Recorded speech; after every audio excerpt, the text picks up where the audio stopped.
Et bien le bonjour, petite fougère de YouTube, on se retrouve pour une toute nouvelle VOD de lecture.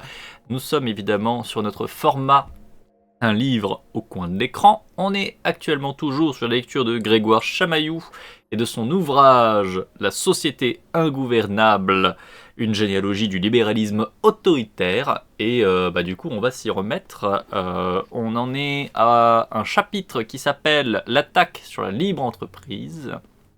On était en train de discuter justement de ce qui se mettait en place et du discours très réactionnaire et totalement conscient d'un certain nombre d'économistes de la réalité en fait des populations et de ce qu'ils étaient en train de faire sur les populations et donc des conséquences que ça allait avoir et le fait que notamment ils voulaient pas que du coup les gens puissent se rebeller. Ils voulaient pas que les gens puissent bloquer leur on va dire machinerie si belle, si magnifique, si susceptible de générer des profits pour elle, même si ça détruit complètement les gens. Sylve de Dark Souls 1, je connais. J'en suis vers le début de l'enfant de poussière. Pas eu trop le temps de lire en ce moment, mais c'est bien pour l'instant. Moi, je l'ai trouvé très très bien. Alors, le truc, par contre, c'est que ça peut être un petit peu dur. Le principe, c'est que vous suivez un héros qui est racisé et qui est dans un univers, du coup, qui est bien raciste, avec tout un tas de trucs qui vont se passer à différents niveaux, parce que il y a de la magie, mais on est dans plutôt de la dark fantasy, des trucs vraiment un petit peu sombres, un petit peu beaucoup violents. Enfin voilà, il y a vraiment plein de trucs qui font que à lire, c'est pas forcément le truc le plus joyeux du monde. C'est très très très très bon, c'est écrit par un anarchiste et ça se voit, ça se ressent. Le héros est complètement un nanar qui veut tout cramer. Et non pas un nanar dans le sens un film, hein, un anar, un anarchiste, voilà, dans le nom complet. Et donc du coup, c'est vraiment très bien. C'est vraiment vraiment très bien, Sif. Mais ouais, c'est un peu lourd. Et notamment la fin du tome 2, c'est un peu lourd. Bon, après le début du tome 3, c'est un peu lourd aussi. Actuellement, il y a 4 tomes qui sont sortis et il y en a 7 de prévus. Donc voilà. Pour l'instant 4. Sachant que le tome 4 est sorti là il n'y a pas très très longtemps. Moi je l'ai même pas lu, je l'ai même pas acheté. Parce que il est sorti là il y a 2-3 mois, un truc comme ça. Et pour le coup, j'ai bien envie, mais en même temps, je me dis, si je prends le bouquin, je vais probablement retrouver au moment où je vais être coupé en plein milieu d'une action parce que le tome va se finir sur un truc qui est en cours. En fait, globalement, pour l'instant, mon meilleur ressenti, pour ne pas être coupé trop, c'est vous lisez le tome 1 et vous vous arrêtez. Parce que le tome 1, il s'arrête sur un truc où ça va que ça s'arrête là. C'est-à-dire que il y a une trame scénaristique qui se finit et du coup ça va, ça passe. Tu sens qu'il y a de la suite, mais t'es pas dans l'action quoi. Il y a une fin à quelque chose et du coup voilà, t'as posé les bases, tu peux t'arrêter là et puis c'est bon. Par contre, le tome 2, la fin du tome 2, vraiment, c'est dur. La fin, c'est vraiment oh putain de merde, d'accord. Et pareil, le tome 3 se finit sur un truc où t'es là en mode ah, je veux la suite, mais il n'y a pas la suite. Et ah, voilà. Et le tome 4, du coup, je l'ai pas pris, mais j'ai peur que ça continue à faire ça. Et du coup, cette montée de hype constante, ça va pas être possible pour mon petit cœur. On va dire ça comme ça. Malheureusement, je dois aller emballer du Big Mac. Bonne lecture tout le monde. Et des bisous et bon courage, Raven. Merci d'être passé. Vraiment, bon courage à toi. McDo, c'est nul. Voilà. Mais ça rapporte de l'argent, donc bon. Et courage. Du coup, je me remets dans la lecture. On était là pour ça quand même. Le diagnostic, largement partagé, était que jamais dans l'histoire américaine récente, le capitalisme et ses institutions n'avaient été aussi intensément critiqués. Que jamais le sentiment d'animosité à leur égard n'avait été aussi répandu. Comme le déclare, en 71, le banquier David Rockefeller, il est à peine exagéré de dire que le business américain fait aujourd'hui face à la plus grande défaveur publique qu'il ait connue depuis les années 1930. On nous accuse de détériorer les conditions de travail, de tromper les consommateurs, de détruire l'environnement et de léser les jeunes générations. James Roche, PDG de General Motors, lui fait écho pour déplorer un climat critique extrêmement hostile à la libre entreprise. La légitimité du business, confirme un sociologue en 77, a souffert un déclin abyssal au cours de la dernière décennie. À en croire Powell, cette situation résulte avant tout d'un assaut idéologique rondement mené. Aux avant-postes, les campus des grandes universités, avec leur faculté de sciences sociales et leur inévitable mauvais maître gauchiste, dont Herbert Marcuse et d'autres personnalités attirantes et magnétiques, professeurs stimulants, dont les controverses attirent l'attention du public étudiant et qui exercent une influence énorme, bien au-delà de leur nombre réel, sur leurs collègues et dans le monde académique. Les membres de la communauté intellectuelle accusent à son tour l'économiste néolibéral Arthur Schoenfield, ont lancé une guerre idéologique contre la société occidentale. On n'en est plus au simple stade d'une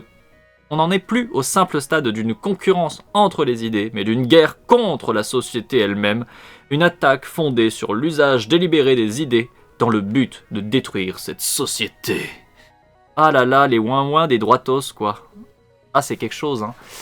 Donc là, évidemment, on est sur le passage où on en est arrivé à la dernière partie qu'on avait lue dans la VOD précédente, donc il y a quelques temps, enfin il y a une semaine, sur le fait que les économistes prenaient conscience qu'en fait, ce qu'ils entraînaient comme changement de société était très violent, était en train de faire souffrir beaucoup de gens, mais que c'était pas grave, ils en avaient rien à foutre parce que ça fait de l'argent, parce que c'était efficace, etc. Et du coup, là, on en est parti du coup sur comment est-ce qu'ils organisent une défense, et en venant accuser en fait finalement toutes les personnes qui mettent ça en avant, en remettant en question ce modèle-là, comme étant des idéologues, comme étant d'horribles personnes qui manipulent autrui, etc.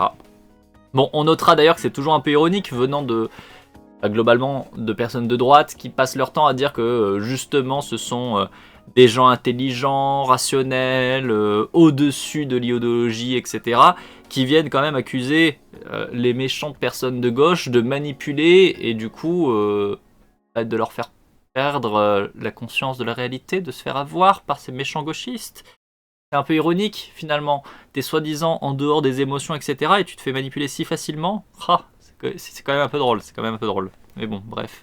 On n'est pas à une... comment dire c'est pas une erreur, à une...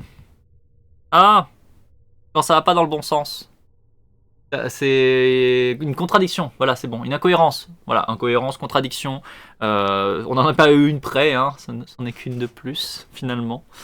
Mais bon, voilà, et évidemment, hein, bien sûr, les gens qui sont en train de gueuler pour dire que ce système est un système qui détruit les gens, ce sont évidemment des gens qui veulent, je cite, faire une guerre contre la société elle-même dans le but de détruire cette société. C'est quand même marrant, du coup, de montrer à quel point ces mecs-là ne savent pas de quoi ils parlent. Enfin, genre vraiment, t'as des gens en face qui sont là, oui, on voudrait un peu plus d'égalité pour tout le monde. Ah mon Dieu, vous allez tout détruire! Alors on va juste détruire les trucs qui sont dégueulasses en fait, enfin... Voilà, c'est tout. Vous êtes horrible! Ah d'accord, ok. Encore une fois, hein, ça change pas d'habitude, hein. Ça change pas d'habitude. Bon, je reprends. Restait tout de même à expliquer comment une petite clique d'universitaires radicaux pouvait, en dépit de sa prose alambiquée et de sa faiblesse numérique, exercer l'influence qu'on lui prêtait. Pour cela, il fallait affiner un tant soit peu l'analyse. Au milieu des années 60, un intellectuel réactionnaire avait formulé une théorie critique du modernisme. En art, en littérature, qu'était-ce enfin? Rien d'autre, répondait en substance Lionel Trilling, qu'un œuf de coucou pondu dans le nid terne et douillet des classes moyennes. La modernité esthétique est viscéralement animée d'une culture adverse, d'une intention hostile envers le milieu social qu'il a vu naître. L'intention subversive qui caractérise l'écriture moderne a clairement pour but de détacher le lecteur des habitudes de penser et de sentir qui lui ont été inculquées par une culture d'ensemble, de lui donner un sol, une position avantageuse depuis laquelle il puisse juger et condamner, voire réviser la culture qu'il a lui-même engendrée. Or, poursuivit-il, autour de cette culture adverse s'est formé ce que j'ai appelé classe. Ah là là, hein. Ah vraiment, hein, ça a l'air horrible leur vie. Ils sont quand même arrivés au point pour dire ah oui non mais vous avez vu en fait le problème c'est que les futures générations ne pensent pas comme nous. Ils osent penser par eux-mêmes. Mais c'est la fin du monde. C'est la fin du vôtre à la limite. Et encore. en vrai, encore. Parce qu'on rappelle comme toujours, hein, mais les Jean-Michel qui sont en train de chouiner parce que maintenant on met tous les, et encore, hein, très très gros guillemets sur tout, mais on met quand même bien en visibilité tous les connards qui font de la merde dans notre société, qui détruisent le monde, qui polluent, qui détruisent les gens, qui font diverses oppressions, etc. Maintenant on les affiche un peu plus. Je vais plutôt rester sur cette ligne-là. On les affiche un peu plus. Ça veut pas dire qu'on les affiche tous, ça veut pas dire qu'on les affiche bien, etc. Voilà, on les affiche un peu plus. Et pour eux, c'est la fin du monde, alors qu'en fait, les oppressions ont toujours été là, maintenues par leur système. C'est juste qu'avant, on n'en parlait pas, on les voyait pas. Enfin, je vais reprendre sur un autre truc. Hier, par exemple, on parlait de politique, pour changer. Oui, je parle souvent de politique, entre autres, ici sur la chaîne. Je sais que c'est une surprise, vous ne vous y attendez pas, et pourtant, voilà. Toujours est-il que hier, on parlait notamment du fait que là, on a un retour à une espèce d'époque glorifiée, notamment années 30, années 40, ce qui d'ailleurs te montre bien que les années glorifiées, bon, vu le contexte des époques, voilà. Mais bon, bref, et notamment ça se voit avec des trucs comme l'uniforme, par exemple, des personnes qui bossent au JO 2024, donc en France, qui ont vraiment une tenue, j'ai oublié le nom, décidément, ce matin, c'est compliqué de trouver des mots. Quand t'as une tenue qui est une tenue obligatoire, c'est un uniforme, c'est bon, j'ai trouvé, un uniforme, voilà. Donc les personnes qui bossent au JO ont un uniforme qui est vraiment très très style années 30, années 40. D'ailleurs, je peux en soi vous le montrer, vous allez voir que c'est quelque chose. Hein, c'est quand même quelque chose de ouf. Uniforme JO 2024. Alors non, là il montre les uniformes des athlètes, c'est pas du tout ce que je veux. Voilà, c'était ça que je voulais. Et donc du coup, ici, je vais venir vous montrer ça. Alors attention, c'est moche. Ça, c'est une... pouf, c'est ceci. Et on vient donc du coup là. Voilà. Voilà, c'est ça, les uniformes des personnes qui vont travailler au JO. On est sur ce niveau-là.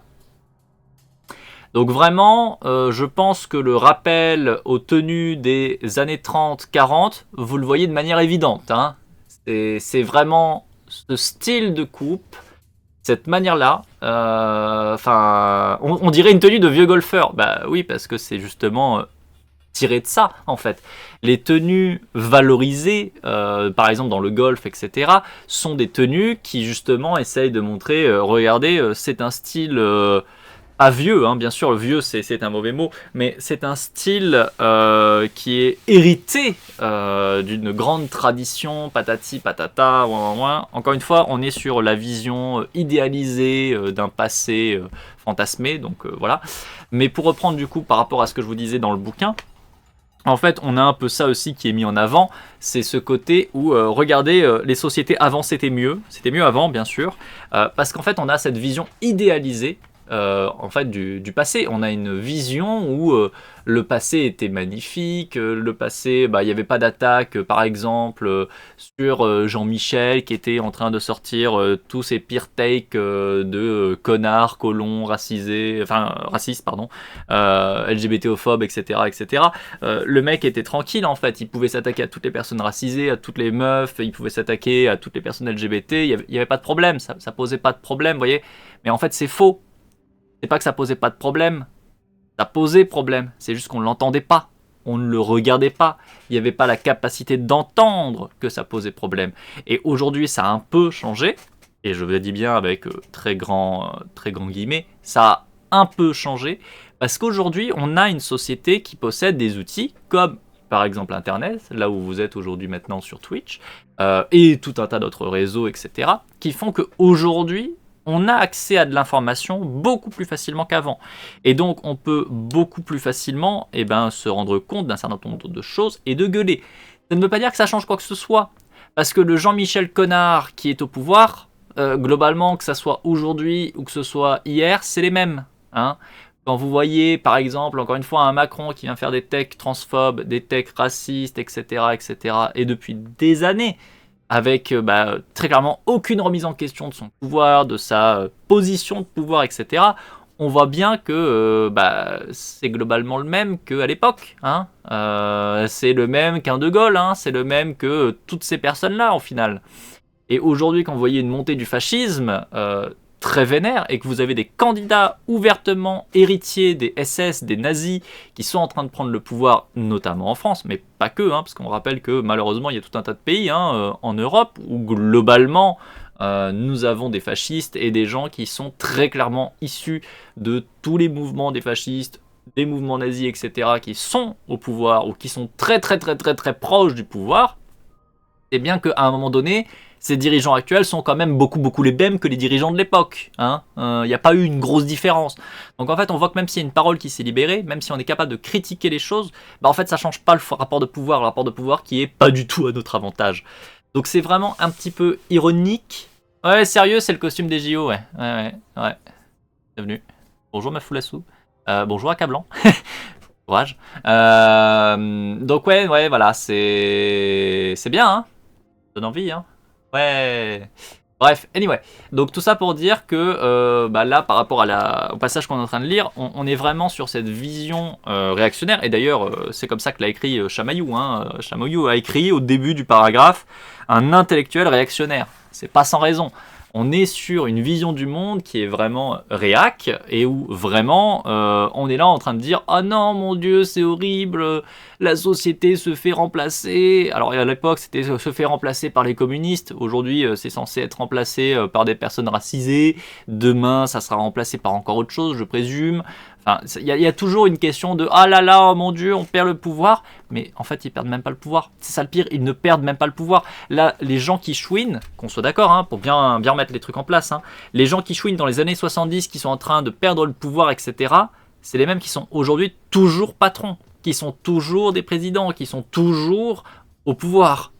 Donc voilà, ils ont vraiment beaucoup perdu. Hein. Ah là là, que de souffrance. Hein. Vraiment, hein, difficile. Hein. Par contre, c'est vrai que, contrairement à il y a 50 ans en arrière, aujourd'hui, on est capable de venir leur chier sur les bottes. Voilà, ça oui, c'est vrai. On est capable de venir leur dire « Oh, vraiment, on te méprise très très fort, t'es vraiment une grosse merde. » Mais c'est tout. C'est la seule différence qu'il y a. Voilà, on est capable de leur rappeler de temps en temps « Et au fait, on existe, et vraiment, vous nous dégoûtez. » Mais ça s'arrête là. C'est la seule différence. Donc bon, et apparemment, c'est déjà trop pour eux, hein, ceci dit.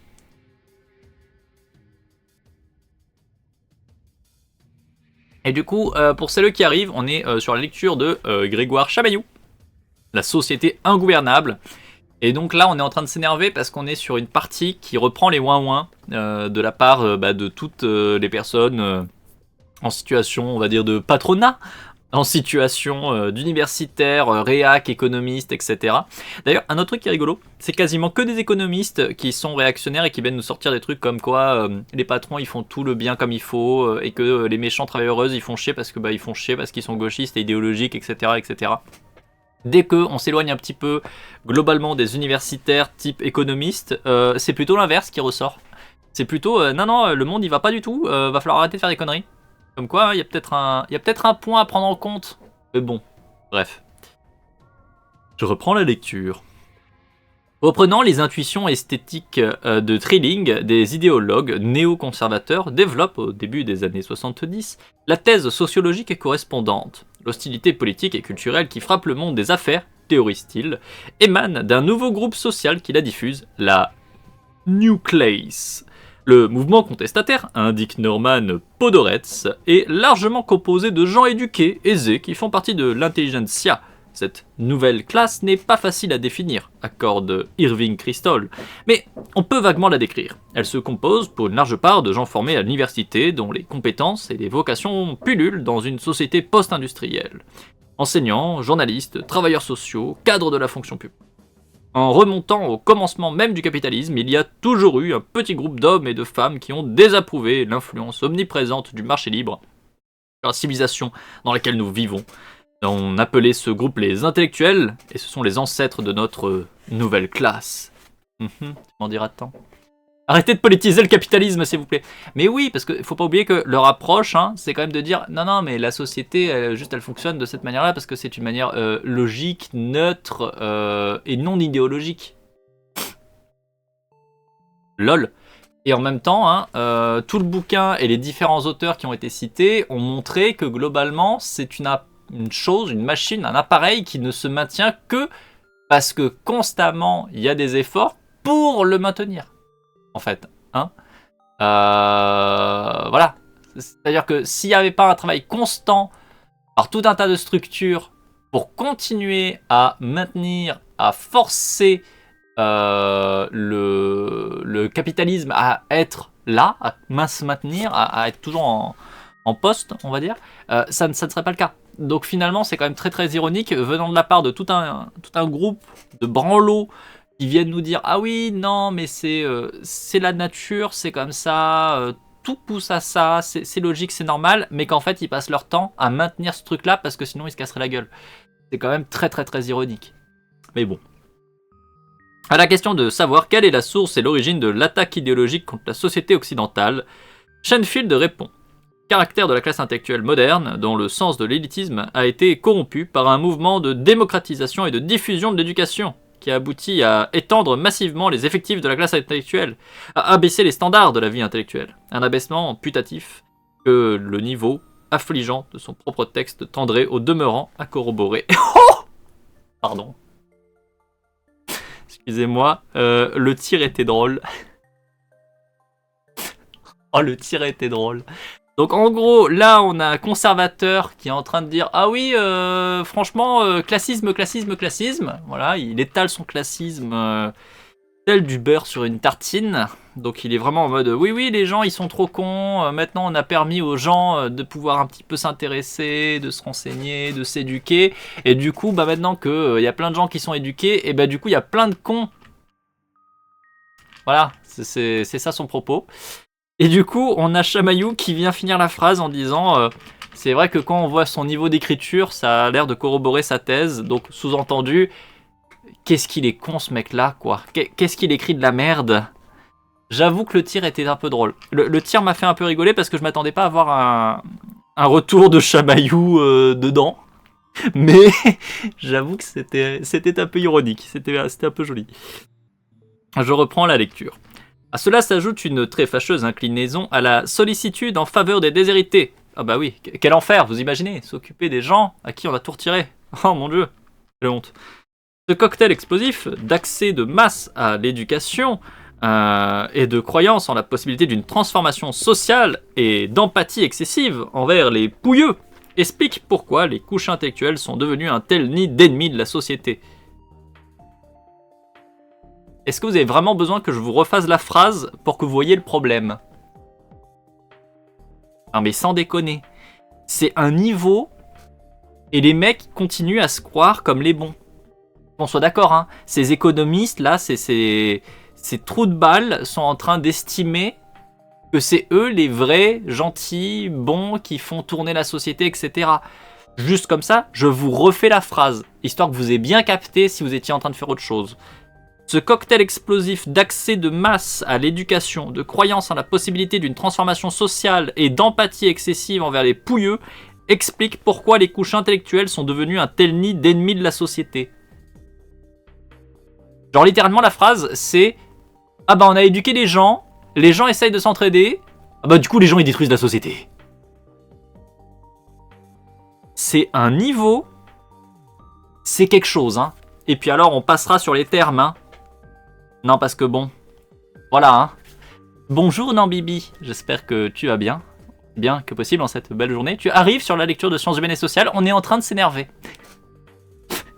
On est sur la partie où on est en train de lire les plaintes et les cris d'orfraie de tous les droitos économistes qui en fait sont en train de se rendre compte que les gens ont envie de les dérouler et qui du coup sont juste des grosses merdes, quoi.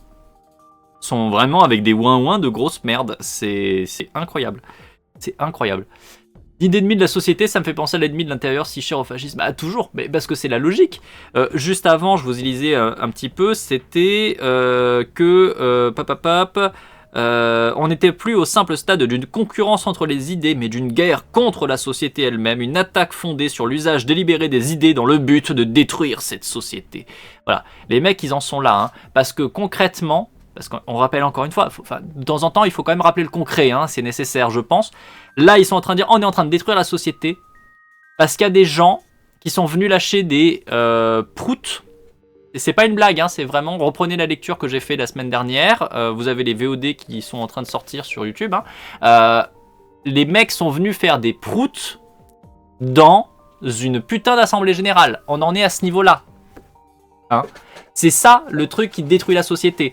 Des mecs qui ont fait exprès de manger, je sais plus ce qu'ils disaient, je crois des burritos ou pas, un truc qui fait que t'as le ventre bien prêt, voilà, et qui sont venus lâcher des meilleures proutes de leur vie en assemblée générale de patrons. Voilà, c'est ça ce qui se passe. Hein. À cette époque-là, on en est sur ce niveau-là. Des mecs viennent lâcher leurs meilleures proutes en assemblée générale pour faire chier les grosses entreprises qui sont en train littéralement de détruire le monde, d'un point de vue écologique, d'un point de vue sociétal, etc., qui sont en train de détruire les conditions de travail, qui sont en train de détruire les environnements, qui en ont rien à foutre, etc. Voilà, les mecs en protestation viennent lâcher juste leurs meilleures proutes. Et les patrons sont en train de ouin, on détruit notre société. Juste parce qu'il y a quelques pélos qui sont venus lâcher des caisses dans une assemblée générale. On est encore une fois sur ce niveau d'intervention.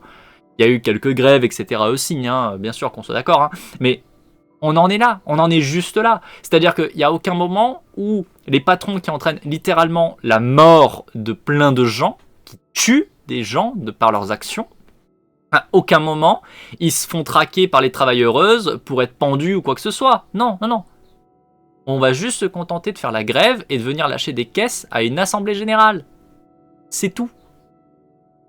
Enfin, Vraiment, c'est tout. Et les mecs sont en train de ouin, on détruit notre société. On nous attaque pour détruire la société. Ah, c'est quand même surréaliste, quoi.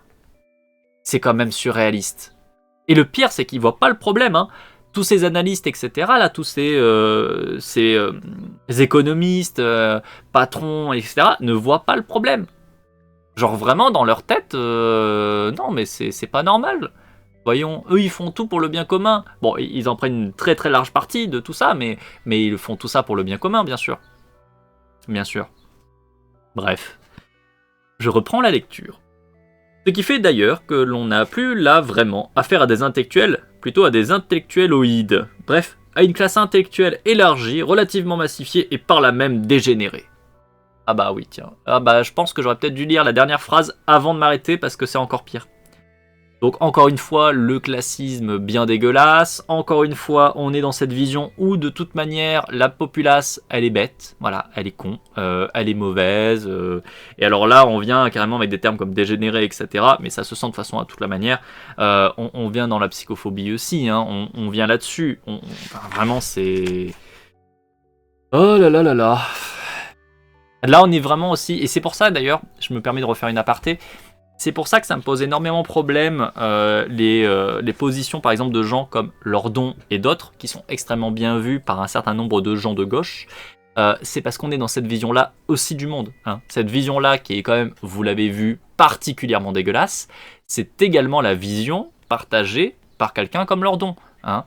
C'est Lordon aussi qui vient nous dire, très gentiment, par exemple dans les affects de la politique, mais dans aussi un certain nombre d'interviews qu'il fait, que globalement, les gens ils sont peut-être pleins de bonne volonté, mais les gens ils sont cons, les gens sont stupides. Et c'est pour ça qu'il faut un leader éclairé qui va venir nous indiquer le chemin, y compris contre nos envies, parce que le leader éclairé sait. Voilà, il sait pour le bien commun, parce que justement c'est quelqu'un de l'élite, quelqu'un qui sait mieux que la masse, que la populace, qui ne peut pas savoir, parce que de fait la populace est forcément quelque chose de stupide.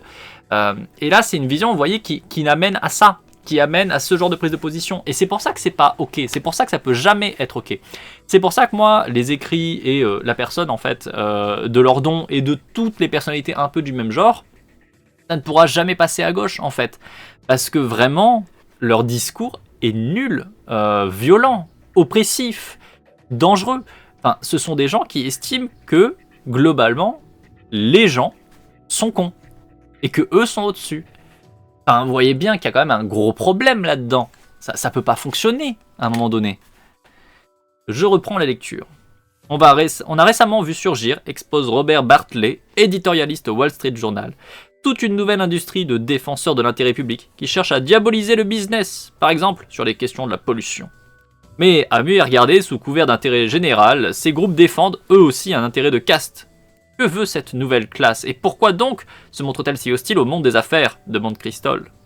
Eh bien, ils ne s'intéressent pas beaucoup à l'argent, mais sont très intéressés par le pouvoir de façonner notre civilisation, un pouvoir qui, dans un système capitaliste, doit être réservé au marché libre. Ouais. Ça ressemble aussi à de l'anti-intellectualisme à la sauce fascisme, cette dernière tirade. Ah, mais de toute façon, on est sur des patrons, hein, qu'on soit d'accord. À un moment donné...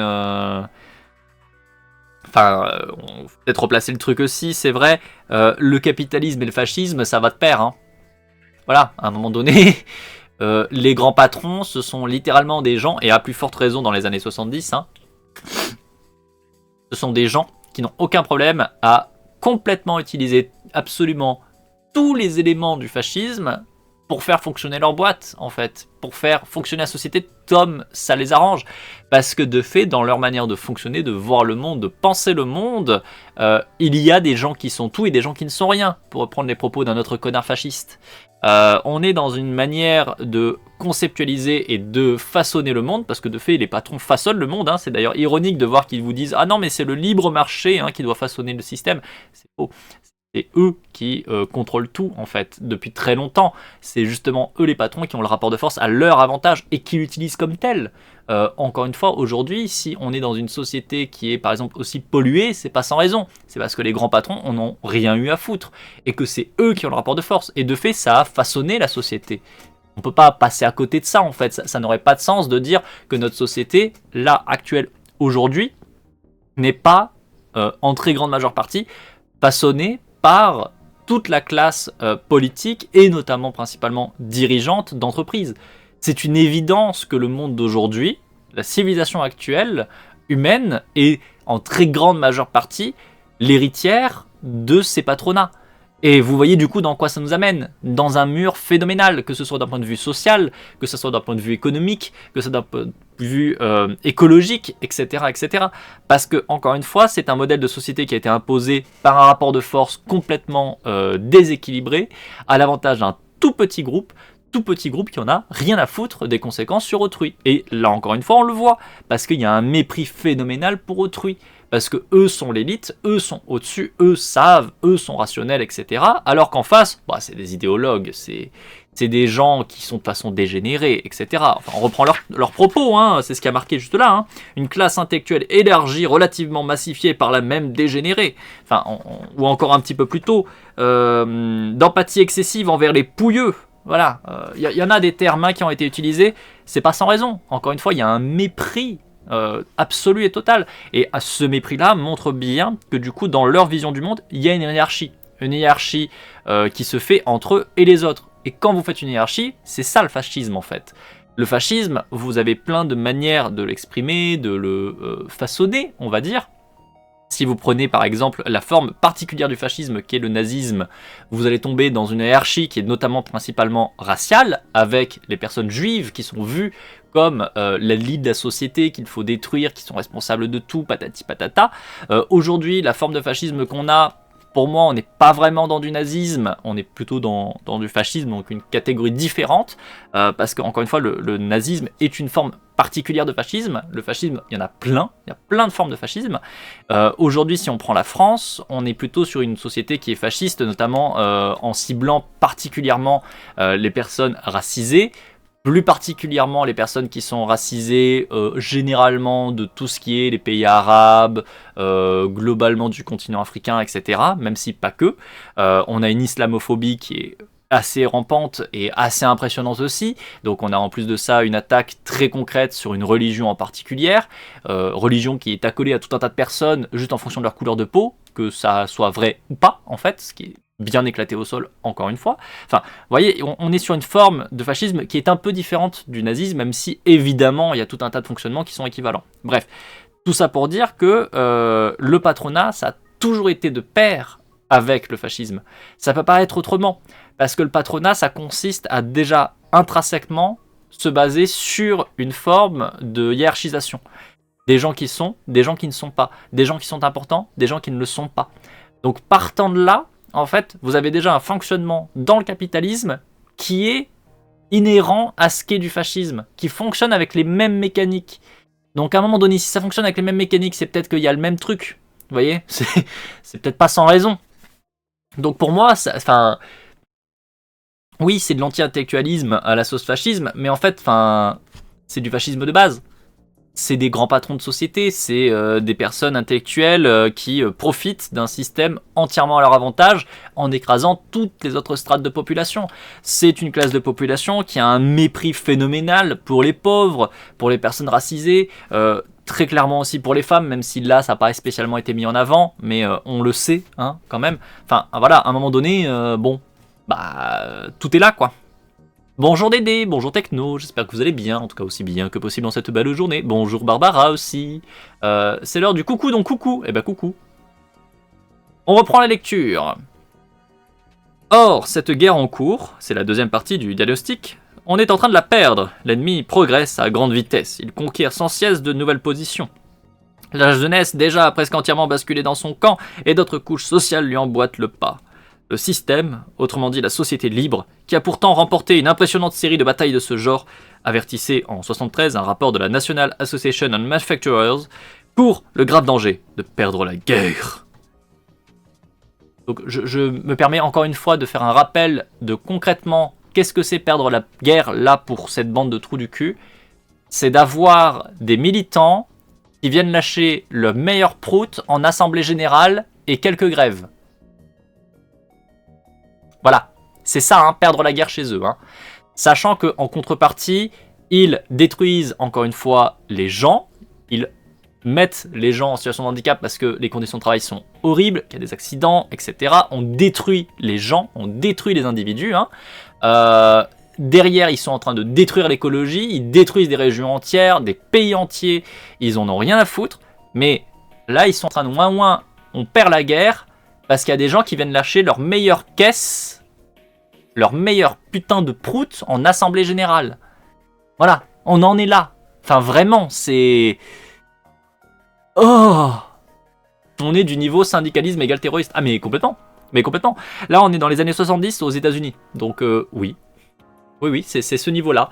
Le simple fait de dire on n'est pas d'accord, c'est déjà trop. Parce qu'en fait, pour eux, personne de sensé ne doit et ne peut remettre en cause la société capitaliste puisque c'est ce qui amène tout le bien du monde. Ils le savent puisque eux en profitent très très bien. Donc c'est forcément vrai. Donc toute personne qui remet en question ça, en fait, est forcément un horrible ennemi extrêmement dangereux et surtout quelqu'un qui est en dehors de la rationalité. Quelqu'un qui est dégénéré, qui est un pouilleux, etc., etc. Pour reprendre encore une fois leurs termes. Je reprends.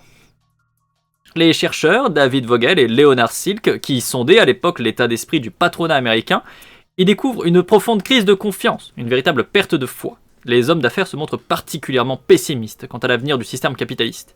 Il n'y a qu'un seul groupe qui soit davantage convaincu d'assister au crépuscule du capitalisme, les marxistes. Un des cadres qu'ils interviewent ironise, non sans amertume, le système capitaliste américain vit les heures les plus sombres de son histoire. Au rythme où vont les choses, il se peut que le business reçoive bientôt le soutien des écologistes. Il n'y a qu'à mettre l'entreprise sur la liste des espèces en voie de disparition.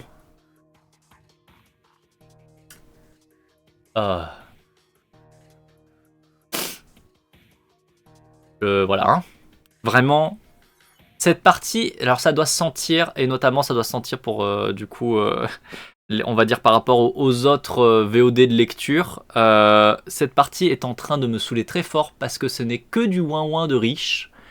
Et le ouin-ouin de riche me donne envie de mettre des coups de pelle en fait. Hein. Vous voyez Poutou dans son clip des présidentielles il y a quelques années où il cherchait une pelle et il trouvait une pelle et il mettait un coup de pelle pour enfoncer la tête de Monsieur Capitalisme dans le sol. Bah voilà. Je suis un peu dans cette situation. Et t'as pas une pelle? Ah tiens, pour celles qui n'ont pas vu, je vais aller vous la chercher parce qu'en vrai c'est un peu drôle. Je vais aller vous chercher un petit coup de pelle. Hop, le dupliquer, pouf. Poutou, pelle. Voilà. Vous allez voir, c'est toujours quelque chose d'absolument incroyable. Hop, ici. Le chat? Non, s'il te plaît, t'es gentil. Sois pas trop relou.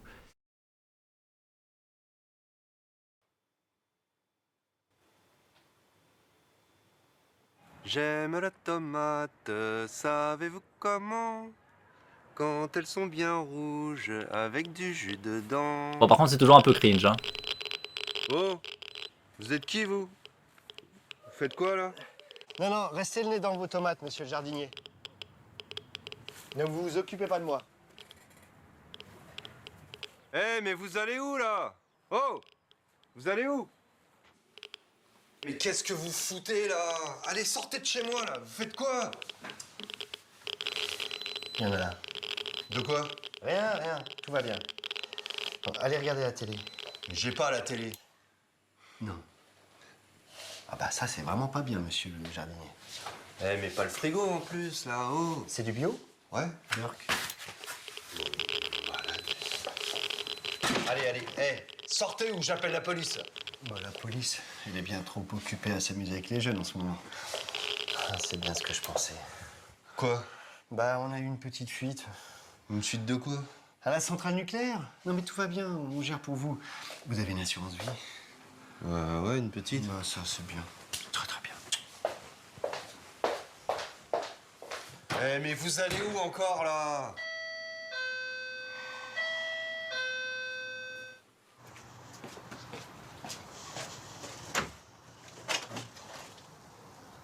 Philippe Poutou? Oui, bonjour. Bonjour. T'as pas vu un petit bizarre dans le coin? Bah si, il est là-bas. T'as pas une pelle? Ah si. Tiens. Merci. Tchernobyl, du Fukushima. J'arrête pas de le croiser, ce type. Ah bon? Mais c'est qui, lui? Bah, c'est un de ces super riches qui se fichent de nous, de la planète. Ils sont en train de tout détruire à force de penser à leur profit. Et comment on peut faire pour les arrêter? Regarde-moi, je fais du bio, mais ça suffira pas. Ouais, bah, tous ensemble, on devrait leur dire que nos vies valent mieux que leur profit, de stopper toutes leurs multinationales qui détruisent tout. Il faudrait sortir du nucléaire, sortir des énergies fossiles pour développer les énergies renouvelables. Et puis, il faut arrêter le gaspillage de ce monde capitaliste. En fait, il faut un vrai service public qui permette de penser à la santé de la population. Ah ouais, et ça nous permettrait de lutter contre le réchauffement climatique, par exemple. Oui, il faut qu'on arrête de produire n'importe quoi et n'importe comment, en empêchant déjà tous ces projets inutiles. L'appel était à disposition. C'est comme pour l'alimentation. Oui, on devrait organiser une transition en rompant avec le productivisme, réorienter l'agriculture de manière à ce qu'on fasse plus de bio, des coopératives et en luttant contre toutes ces multinationales de l'agroalimentaire et de la chimie. Un vrai changement de mode de production. Ouais, une révolution. Bon bah, je crois que t'as raison, hein. On va lui dire à l'autre. Il y a quelqu'un là? Oh, monsieur l'ouvrier, monsieur Poutou. Non mais là c'est pas drôle là. Oh, du pétrole.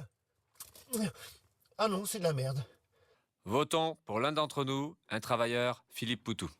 Voilà. D'ailleurs, il y a des gens qui peuvent voter pour Philippe Poutou actuellement. Ça, c'est beau.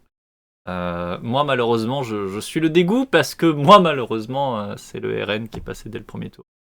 Ça me dégoûte. Voilà, ça me dégoûte très très fort. Mais bon, bref. Est-on très étonné, vu la région où je suis, que ce soit un fasciste qui passe dès le premier tour? Pas vraiment. On est quand même déçus, voilà, on va pas se mentir, on est quand même bien dégoûtés, mais bon. Il me semble que Poutou a perdu au premier tour. Non, non, non, il me semble pas. Hein. Non, non, il me semble qu'il y a un deuxième tour et qu'il est là. Hein. Il me semble que normalement, Poutou, il est toujours disponible hein, dans les votes. Aux dernières nouvelles. Voilà, il est qualifié. Hein, ouais, il me semblait bien qu'il avait pas été mis de côté. Non, non, non, ça aurait été vraiment triste. Bon, bref, anyway, on reprend sur la lecture des ouin-ouin des patrons. Courage, c'est la suite. Donc, quitte à exagérer l'ampleur réelle du péril, Powell relaie lui aussi cette idée. L'enjeu est la survie même de ce que nous appelons le système de la libre entreprise. La fonction de cette dramatisation est claire, pousser à l'action. Car si l'on perd la bataille, c'est surtout faute de la mener. Quelle a été la réponse du business face à cet assaut massif contre ses principes économiques fondamentaux, contre sa philosophie, contre son droit à gérer ses propres affaires et, en fin de compte, contre son intégrité même? Rien, pas grand-chose. Et de dépeindre une masse amorphe, incapable de se mobiliser face à une menace imminente. Les avancées adverses tirent parti de cette passivité, qui équivaut à une abdiction de la classe capitaliste. Elle est en train d'ignorer une crise majeure et cet aveuglement peut causer sa perte. Les têtes pensantes du business américain n'avaient pas lu Gramsci. Ce que leurs textes décrivaient ressemblait pourtant à ce que le communiste italien, griffonnant obstinément dans les geôles de Mussolini, avait nommé la crise d'hégémonie. Le business doit aujourd'hui s'engager dans une guerre pour l'esprit des hommes, écrit en 72 le président de l'American Enterprise Institute, William Barodi. Le fief ennemi, à la fois base arrière, foyer d'agitation, c'est l'université. Or, il faut savoir que les institutions qui créent les idées et qui les légitiment exercent une influence considérable sur le reste de la société. Le fait qu'elles soient affectées d'un biais critique systématique pose un grave problème pour ceux d'entre nous qui s'inquiètent de la préservation d'une société libérale. C'est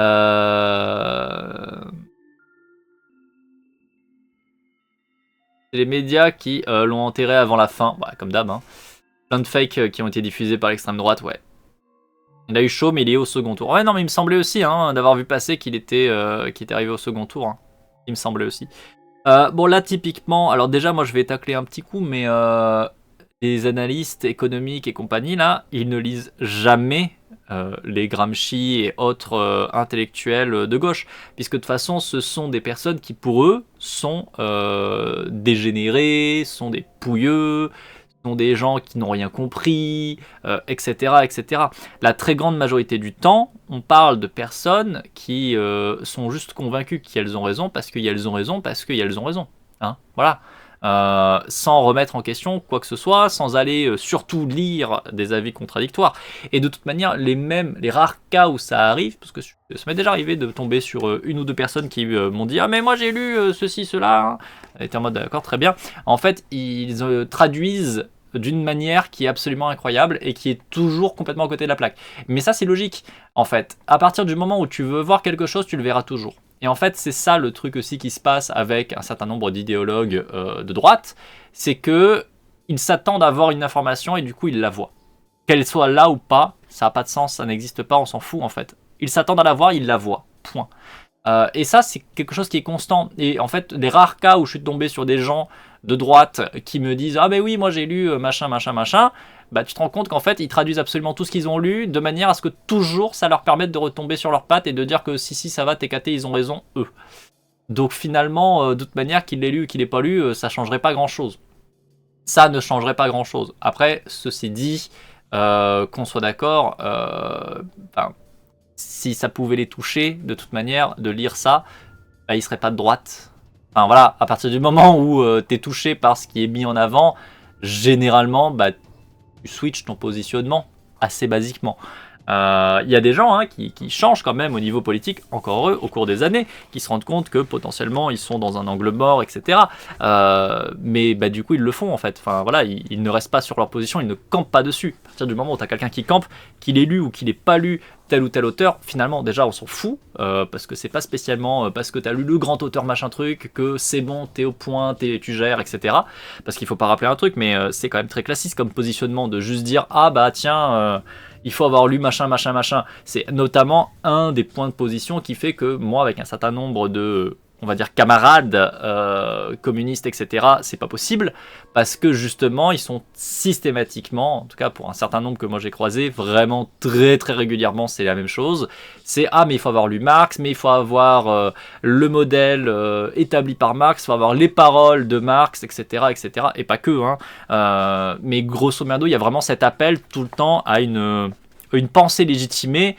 Et en fait, va te faire foutre quoi. Enfin, non, t'as pas besoin de lire un auteur et t'as pas besoin surtout de ressortir l'auteur mot pour avoir une pensée qui est un peu construite, un fonctionnement qui est un peu construit, notamment d'un point de vue politique. Ça n'est pas nécessaire. Ça peut t'apporter une aide, ça peut t'apporter un éclairage, ça peut te permettre de raffiner, on va dire, ta pensée, pourquoi pas. mais c'est absolument pas une condition nécessaire, c'est absolument pas une nécessité. Je connais des gens qui sont extrêmement politisés et extrêmement politisés à gauche, alors qu'ils n'ont jamais lu ni Marx, ni Gramsci, ni quoi que ce soit.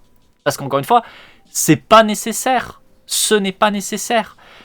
Bien sûr que ça peut t'aider à, on va dire, fournir un cadre, ça peut t'aider à raffiner ce que tu as déjà en tête. Mais à un moment donné, ne pas se comporter comme une merde avec autrui, ça se base fondamentalement sur un seul truc, respecter autrui. Voilà, c'est rien que ça déjà de base, c'est un truc que tu vas pas apprendre dans un bouquin. Ou alors si tu l'apprends dans un bouquin, tu pars vraiment sacrément de loin. Vraiment. Et c'est aussi effectivement par les camarades, par les échanges que tu as avec autrui, par le fait que justement on va co-construire notre manière de penser, notre manière d'être politisé, notre manière de faire de la politique. Ça, c'est quand même un truc qui est globalement, normalement, de base. À partir du moment où tu viens sur un positionnement de « il faut avoir lu machin », je suis désolé de vous le dire, mais vous êtes très probablement dans du classisme, au moins en partie. Parce qu'il y a du coup un avis supérieur, validé, légitimé. Or, ça n'a pas de sens.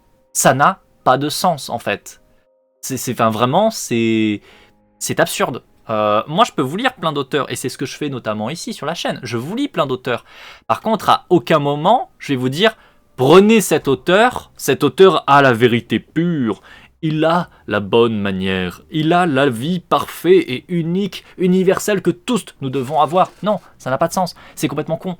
Déjà parce que, il faut voir contextuellement, c'est très bien Jean-Michel qui écrit à telle époque, mais peut-être qu'à notre époque c'est plus forcément bien, parce que notamment c'est un des problèmes avec Marx, c'est peut-être très bien à son époque, et même ça, en soi, je remets en question, mais bon, bref. Aujourd'hui, est-ce que c'est toujours aussi pertinent? Je ne sais pas. Il y a des points qui sont toujours pertinents, c'est une évidence. Mais en fait, c'est pas parce que c'est les points de vue de Marx que c'est pertinent.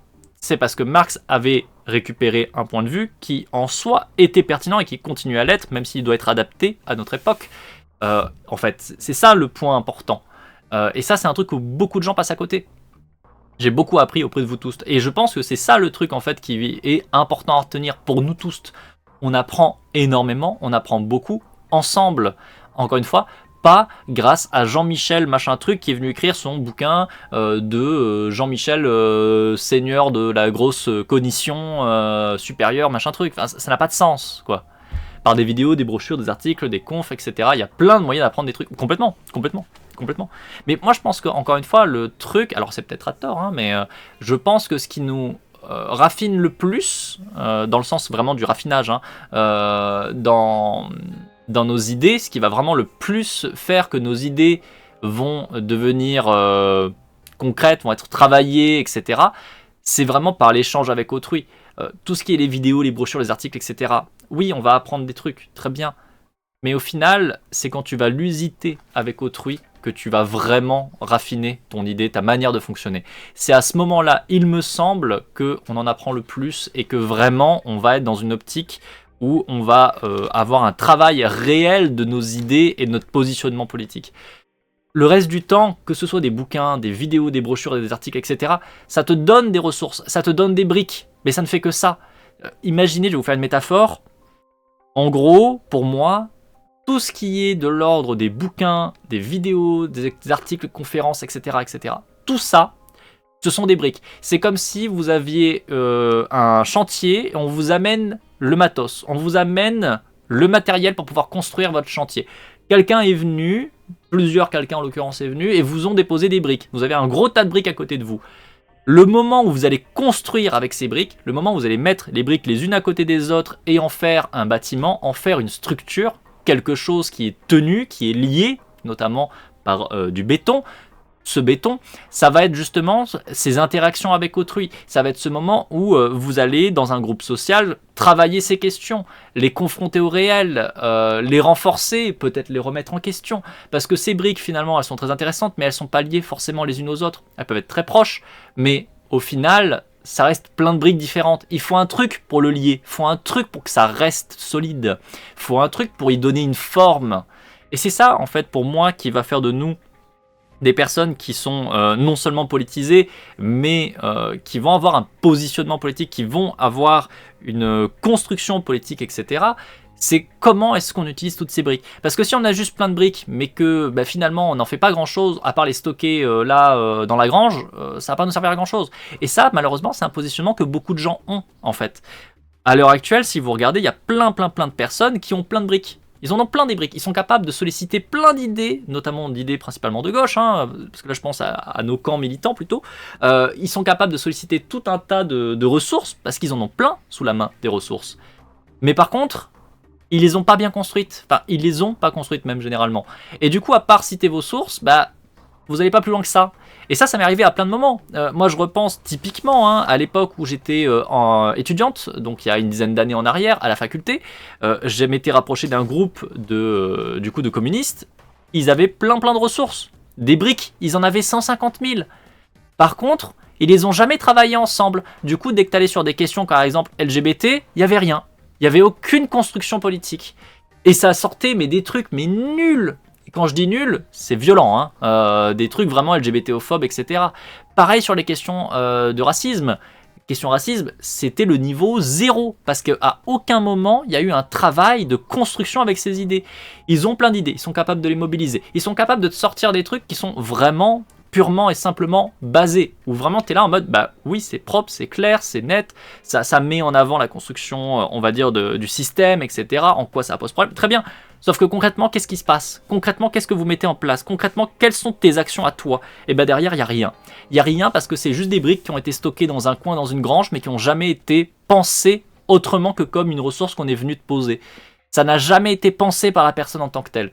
Et ça se retrouve à plein d'endroits. Vous avez plein de moments où vous avez des personnes dans les milieux militants qui vont avoir, encore une fois, un discours qui peut être incroyable. Enfin, le nombre de fois où je vois des gens qui ont des discours dans nos milieux militants sur la prise de conscience de à quel point tel fonctionnement est systémique, qu'il faut le combattre à tel niveau justement, et que ça sert à rien de rester au niveau du coup individualiste, etc. Ça ne sert à rien d'essentialiser les personnes, etc.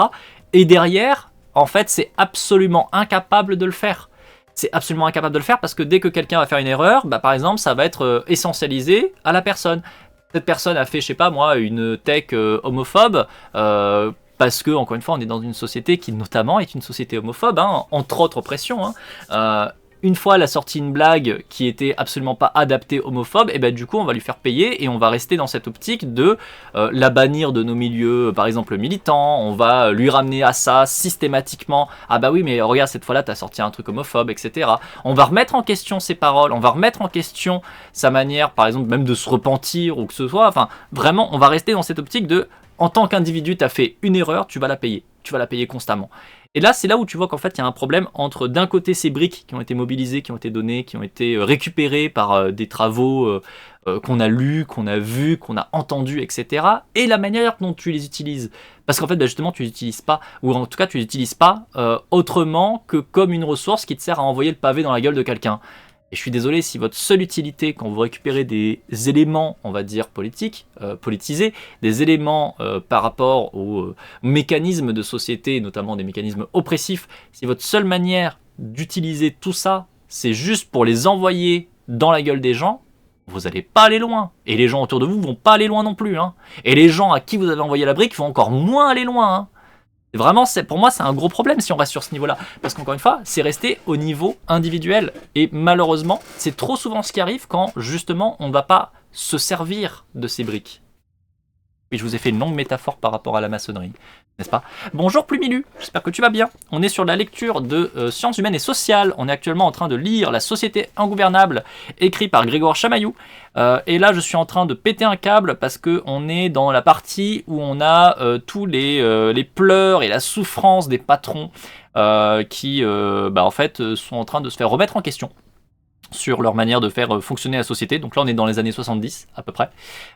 Et donc, on a tous les économistes, tout le patronat qui est en train de chouiner parce que la société, elle est en train de dire que quand même, ce qu'ils font, c'est de la merde. Que quand même, ils sont en train de détruire l'écologie, de détruire les populations, de faire du racisme, de faire globalement de l'oppression de manière généralisée, hein, sexisme, etc. Et que en fait les gens en peuvent plus. Les gens leur disent que c'est de la merde, voilà. Et donc le problème, c'est qu'évidemment dans leur vision du monde, le simple fait de leur dire ce que tu fais c'est pas bien, c'est déjà beaucoup trop. C'est déjà une horreur sans nom, c'est déjà une attaque absolument horrible contre leur personne, et donc du coup ils chouinent beaucoup. Vraiment, vraiment beaucoup. Et bonjour Marge. Après lancer des briques, ça fait du bien de temps en temps.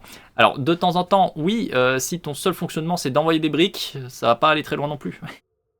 Et même ça, en fait, en vrai, hein, réfléchissez 30 secondes. Si on se contente de juste envoyer des briques, qu'est-ce qu'on fait comme futur? Qu'est-ce que vous construisez comme futur? Si votre seule capacité, quand vous voyez des gens qui font des trucs pas bien, c'est juste de leur envoyer des briques dans la gueule, et on s'arrête là. Il se passe quoi déjà du point de vue de la personne qui a souffert? Est-ce qu'on va vraiment aller très loin? Je suis pas très convaincu. Personnellement, je suis pas très convaincu.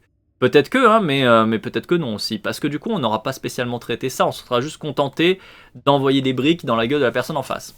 Donc déjà, c'est pas très intéressant. Ensuite, qu'est-ce qu'on fait pour les personnes en face qui ont fait de la merde? Non, parce qu'elles ont fait de la merde. Très bien. Comment est-ce qu'on leur fait prendre conscience que du coup elles ont fait de la merde? Comment est-ce qu'on leur fait prendre conscience qu'il faut se remettre en question? Comment est-ce qu'on s'assure qu'elles ont entendu, qu'elles se remettent en question, qu'elles modifient leur comportement? Et enfin, peut-être un des points importants aussi, on fait quoi du coup des gens qui de toute manière existent et sont là? On va rentrer dans la même logique que les fascistes, on se dit que juste on va les éliminer? Vous voyez, en poussant la question un petit peu, c'est important aussi ça, en fait. À un moment donné, bien sûr qu'il faut se battre contre les fascistes. Je suis la première personne à vous dire qu'il faut se battre contre les fascistes, il n'y a aucun souci là-dessus. Mais il faut aussi réfléchir à plus tard. Qu'est-ce qu'on fait une fois qu'on a réussi à contrer un petit peu les fascistes? Parce que je pense que malheureusement, on pourra, en tout cas vu le fonctionnement du monde actuel, pas aller beaucoup plus loin que juste un peu contrer les fascistes. Un peu. Qu'est-ce qu'on fait ensuite? Il faut s'organiser, il faut penser notre futur. Parce que en fait, si on ne fait rien, on va rester donc déjà dans un antagonisme, avec d'un côté des gens qui se contentent de faire des proutes dans des assemblées générales, et de l'autre côté des gens qui mettent à mort d'autres gens. Donc le rapport de force, déjà, sur les conséquences, il est bien éclaté au sol. Mais voilà. Hein.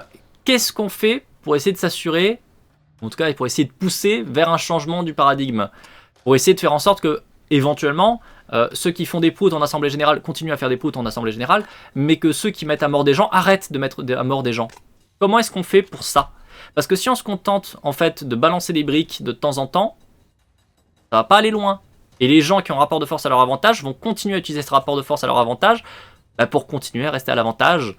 Et à l'heure actuelle, vu que c'est des fascistes, et que c'est depuis très longtemps des fascistes, ça veut dire aussi qu'on continue, par notre simple manière de fonctionner, à juste lancer des briques, à permettre aussi à ça de continuer.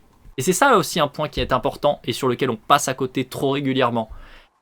Construire un nouveau modèle politique, construire un nouvel modèle de société, c'est pas juste gueuler à cab, venir dire c'est pas bien les oppressions, et puis juste en fait envoyer des briques à la gueule des gens. Vous allez pas aller très très loin, parce qu'en fait vous ne sortez pas du paradigme actuel de la société, à savoir une société de rapport de force, une société de violence, une société d'antagonisme, une société qui individualise les choses. Bien sûr que Jean-Michel Connard en face de toi qui est en train d'être le plus gros fasciste, il faut lui balancer des briques. C'est une évidence. Mais ça sert à rien de juste rester sur le problème c'est Jean-Michel. Parce qu'en fait, Jean-Michel tout seul, c'est pas lui qui a causé Jean-Michel en fait. C'est pas lui qui, je sais pas moi, la simple création de pensée est devenu Jean-Michel fasciste. C'est parce qu'il fonctionne dans une société qui individualise, une société qui oppresse, une société qui renforce les oppressions, qui nous fait refaire des oppressions. Et c'est ça qu'il faut combattre.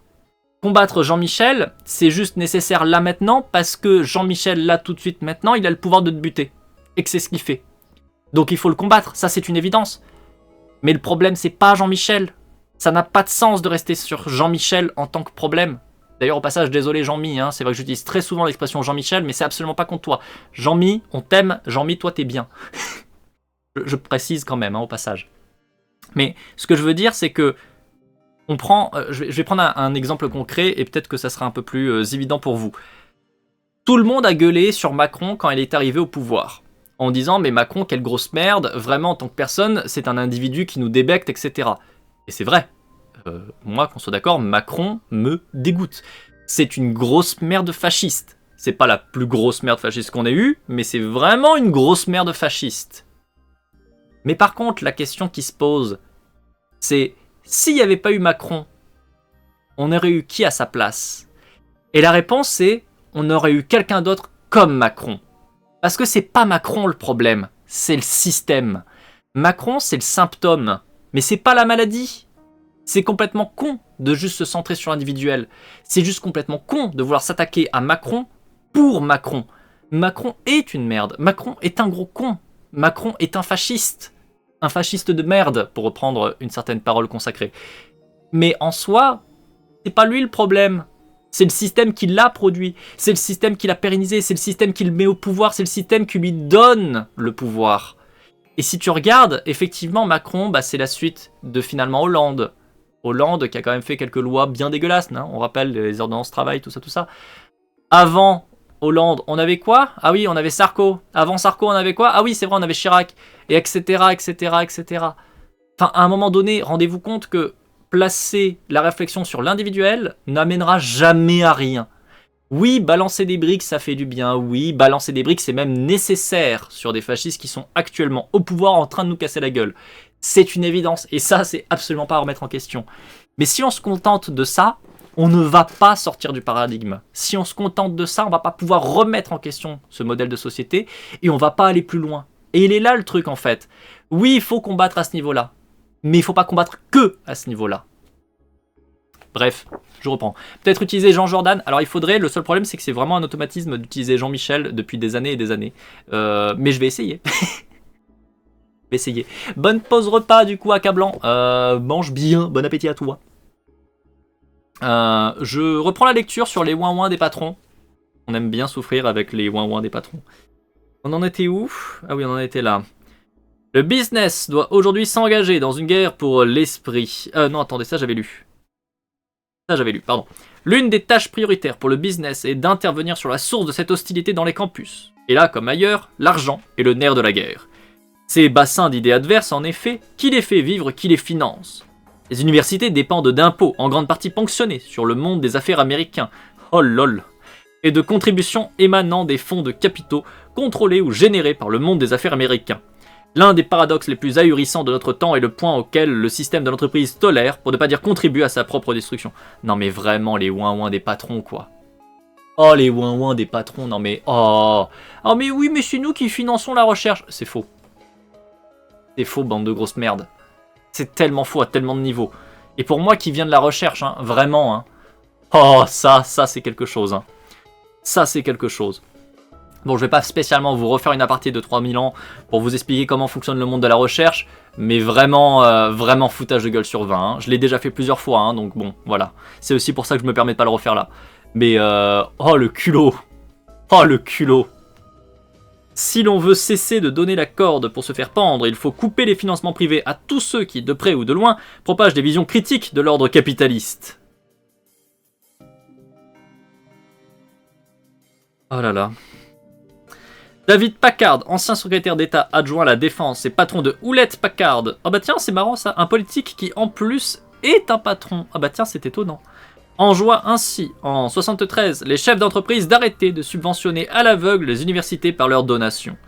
Car ce sont bien des conglomérats d'universitaires hostiles qui, dans une grande mesure, portent la responsabilité des orientations anti-business qui ont aujourd'hui gangréné une grande partie de la jeunesse. Je ne crois pas que l'intérêt des entreprises soit de leur porter leur soutien. Christophe Acquiez. Il est parfaitement raisonnable que les entreprises discriminent dans leur philanthropie entre amis et ennemis.